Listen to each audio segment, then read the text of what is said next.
Everyone in the village believed he was just a lonely old man, a man with nothing left to lose, living quietly at the edge of life. But the day he picked up a starving, abandoned dog, everything changed. No one knew that the dog carried a secret. No one imagined that loyalty could uncover a truth buried for decades. And when the dog returned 1 month later, he held something in his mouth that would change the old man's fate forever.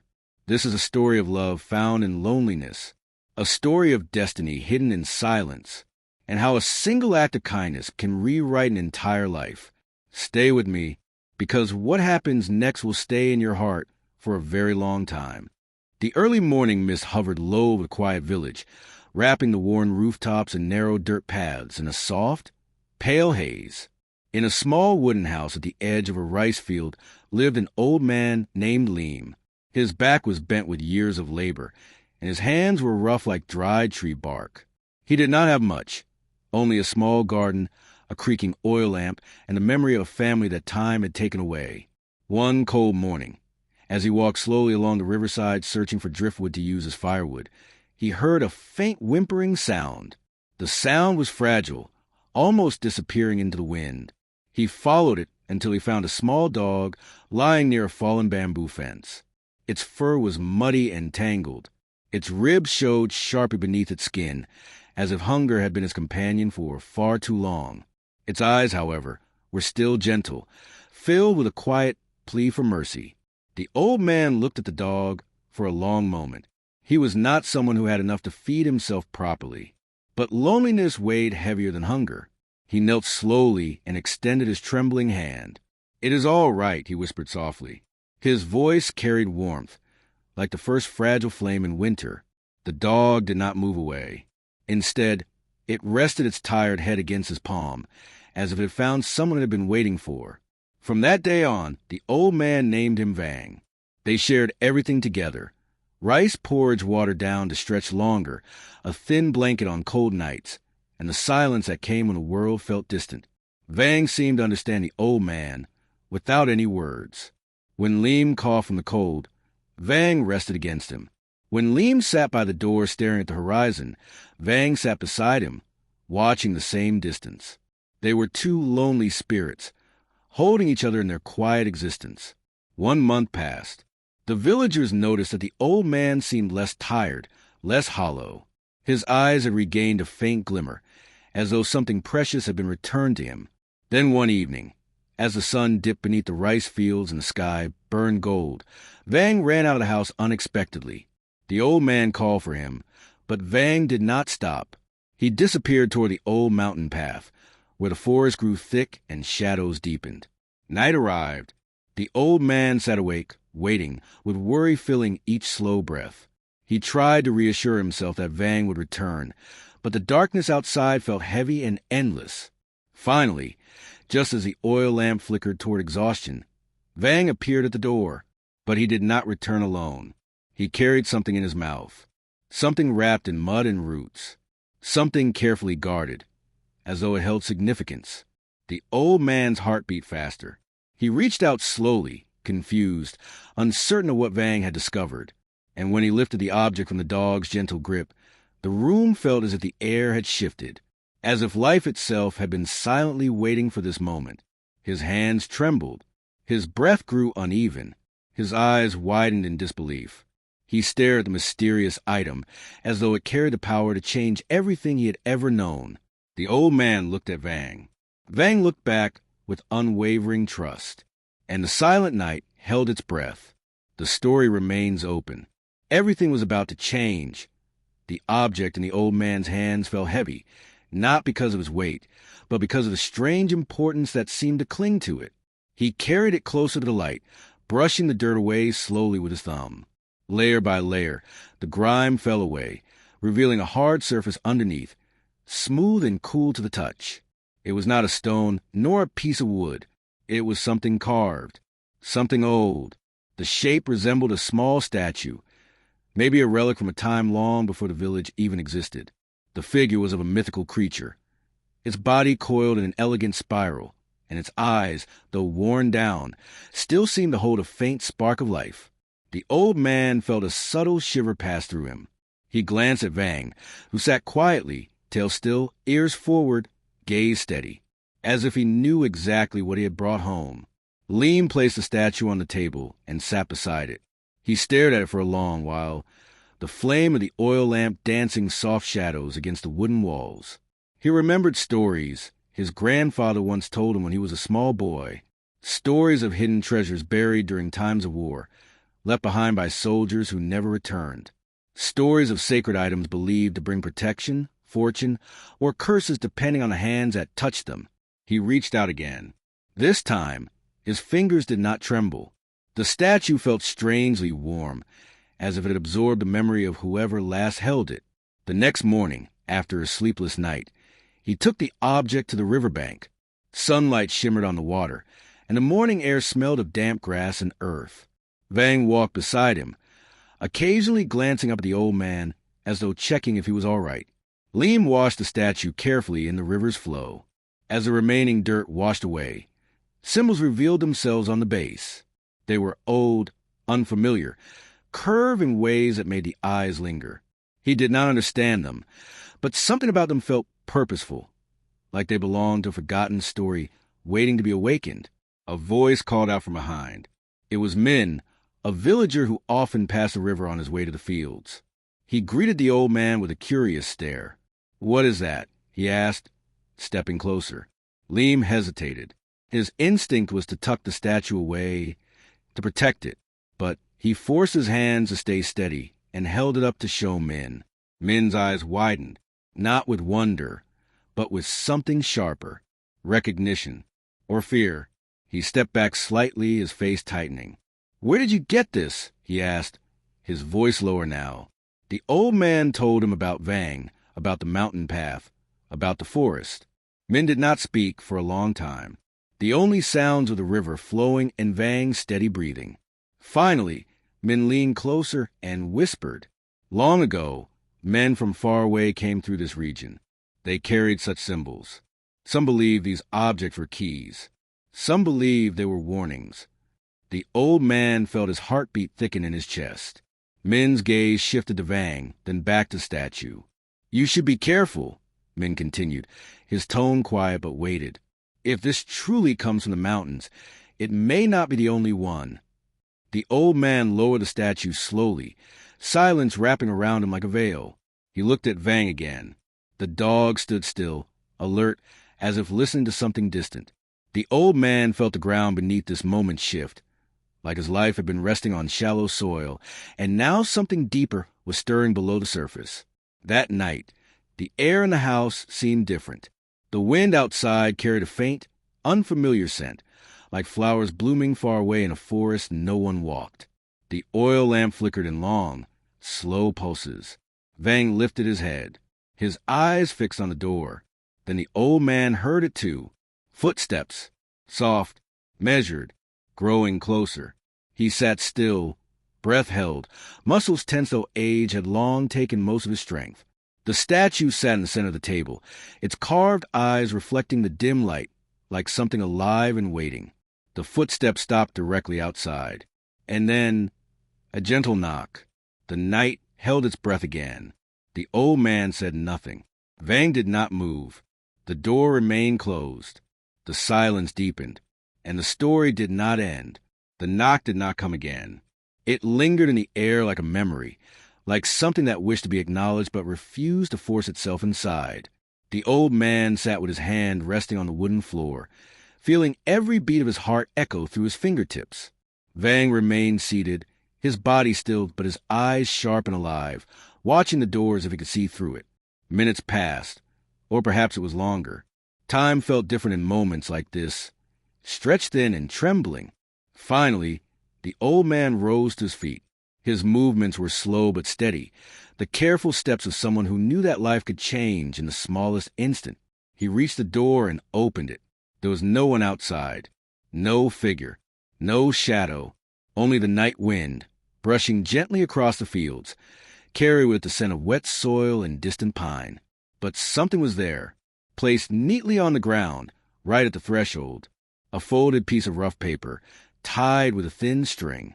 The old man bent down and picked it up, His hands were trembling again, but this time not from weakness. It was something else, something much harder to name. He closed the door and sat again at the table beside the statue. Vang positioned himself close to his side. The old man untied the string and unfolded the paper slowly. The writing inside was rough and uneven, as if done with haste or with a hand and used of gentle things. But it was clear enough to read. Do not keep it in the open. There are those who are looking for it. They will come. Be prepared. There was no name signed, no hint of who had written it, only those words, sitting quietly in the old man's hands. He stared at the statue again, the curve of its form, the sharpness of its carved eyes, the way its presence seemed to fill the room. For the first time, he felt something new rising from inside him, not fear, not confusion, something closer to purpose. He wrapped the statue in a cloth and placed it inside a small wooden box that once held his late wife's keepsakes. He tied the box shut, then placed it beneath the floorboards where he kept his few savings and old letters. When he finished, he sat down again. Vang rested his head gently against the old man's knee. The night outside remained quiet, but a subtle tension hung in the air, as if the darkness itself was watching. Days passed. The village continued its slow rhythm, but something had changed. People watched the old man with unfamiliar eyes, some with curiosity, some with caution, some with something harder to recognize. One evening, while watering the small patch of vegetables behind his house, the old man noticed footprints near his fence. They were deeper than his own, large, made by someone who carried weight and purpose. He looked toward the distant tree line. The forest stood solemn and silent, yet it felt as though it held a presence now, something watching, something patient. That night, Vang did not sleep. He sat near the door, ears forward, body alert, as though listening to a call too quiet for human hearing. The old man watched him, feeling a strange connection forming, like unspoken understanding flowing between them. The next morning, the old man decided to return to the place where Vang had first found the statue. He took a walking stick. Vang walked ahead, guiding him with unwavering certainty. The forest welcomed them with cool shadows and the soft earth underfoot. The deeper they went, the more the world seemed to shift. Birdsong faded. Wind softened. Even their footsteps felt quieter, as if the trees were absorbing every sound. Then Vang stopped. He stood still, staring at something ahead, his body tense. The old man followed his gaze. In the clearing, partially buried beneath roots and leaves, was another shape, a second object, larger than the first. Its surface glimmered faintly where sunlight touched it through the trees. The old man felt his breath catch. His chest tightened. His hands shook in the still air. He stepped forward. Vang stayed beside him. Everything inside him knew that whatever happened next would decide everything. His past, his present, his future. He reached for the object, and the forest held its breath. His fingertips brushed the surface. It was cold, colder than stone should be under the warm morning sun. The old man paused, his breath shallow, the silence of the forest pressing close around him.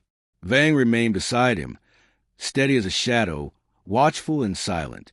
He peeled away the roots slowly, uncovering the object bit by bit. Its shape took form, longer, heavier, adorned with intricate patterns carved along its sides. This was no simple relic. It looked like a part of something greater, as if it had once belonged to a set or a structure, or perhaps even a ritual. The old man felt a low stirring in his chest, a quiet recognition, though he had never laid eyes on such things before. Some things do not need memory. They speak directly to the soul. He lifted it. The weight pulled at his arms. It was heavier than it appeared. The moment he stood upright with it, the wind shifted. The trees rustled though no breeze should have reached this deep. Leaves trembled. Birds that had been silent now lifted in sudden flight, their wings cutting sharp patterns through the air. Vang let out a low sound, not fear, not warning, but awareness. The old man tightened his grip. "We should go," he murmured, though his voice barely broke the stillness. As they began to walk back through the forest, the light seemed dimmer. The air felt heavier. Every step echoed, though the ground was soft with moss and earth. The old man felt watched not by a person, but by something older, something vast and patient. When they reached the edge of the village, he noticed something new. A group of unfamiliar footprints trailed near the rice paddies. The dirt around them was pressed deep, and the spacing suggested long strides, practiced strides, steps belonging to someone who moved with training rather than wandering. Vang's ears lifted sharply. He stared ahead, alert, not at the footprints, but at the direction they led, toward the old man's home. The old man quickened his pace, though his age strained each step.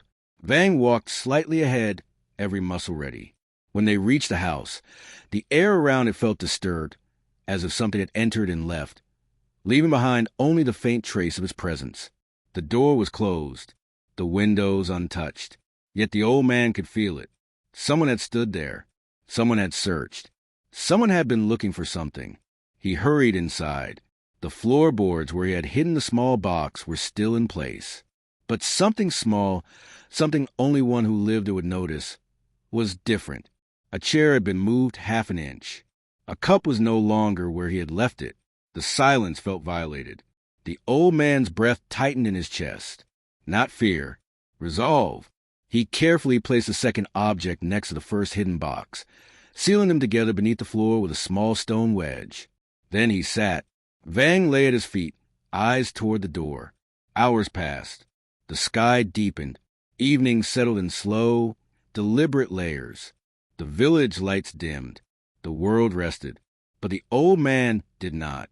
He felt something unfolding in the deep places of fate, as if life had been quietly rearranging itself into a shape he had never expected to see.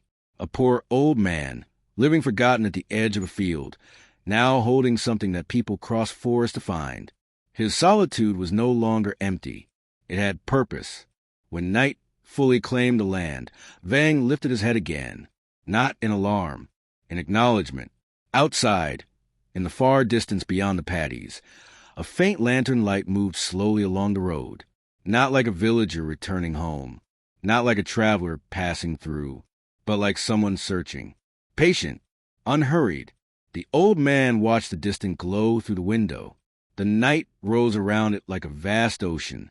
The house sat small and still, yet holding something powerful enough to draw footsteps from beyond the familiar world. He did not speak. He did not move. He only waited. The lantern continued its quiet approach. Closer, yet never hurried. Steady, as though it knew it would arrive eventually.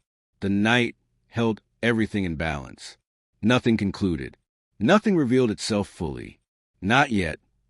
The lantern light drew nearer that night, slow and unwavering. The old man remained seated, his hands resting calmly on his knees, as though his life had been preparing him for this moment without his knowing.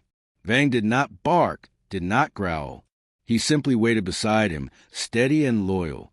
Soon, the figure holding the lantern appeared at the edge of the garden.